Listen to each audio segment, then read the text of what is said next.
Kapit na kasi share na namin sa inyo ang mga eksenang hindi nahagip ng camera. At bulong-bulungan ng mga chismosa. Always be in the know dito sa Masyado! Makilala nyo kaya kung sino itong male TV host na may nalilihim na sekreto raw sa likod ng kanyang very confident na aura on screen. Ang drama ni male host, isasample sa atin ni Mars Rochelle as the male host, LJ is the makeup artist, at kami ni Mars Camille ang staff. Action! Alam mo, inaabangan ko talaga ang segment. Okay, action! Action, makeup. Sino mini-makeupan? Si Rochelle. Make-upan ko na po kayo.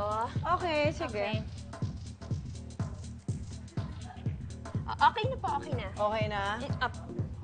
Pahiram ako ng powder. Ay, bakit?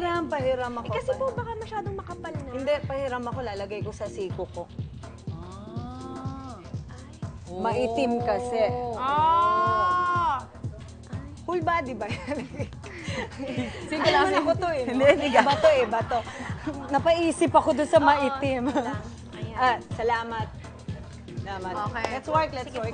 Ayan. Bakit ba yan, Mars? Ang daming powder. Oo nga. Oo, Mars, galing sa... yan. Bakit yung galing? Parang galing sa siko ng male host. Ay, correct. Oo nga, parang may grabe siya. Oh. Allergy? Erkan!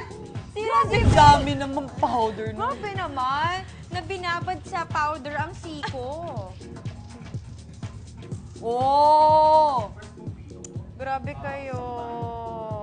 Ano? Wait! Ganyan yung shadow.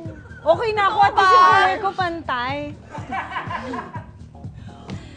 Alam mo, minsan mahirap talaga yun eh. Wala namang perfect sa bagay. Oo. Actually, pag Ako maputi nga, baka ka, maitim yung siko ko. Check nyo nga. actually, pag maputi ka, mas delikado ka sa mga dark spots eh. At least kami mga kayumanggi eh. Hindi halatain eh. Ayan. Pantay, ganun. Pantay. Kaya dapat proud ka pag kayo manghihigit. Tsaka minsan yung ganyan, Mars, dala na rin ng mga other things. Yung mga hormones, ganyan. Hormones, yes. Pwede. So may naman yan, may paraan yan maliban sa pulbos. Oo nga. Nako kami dito sa Mars, walang sikreto kasi lahat sinishare namin sa inyo.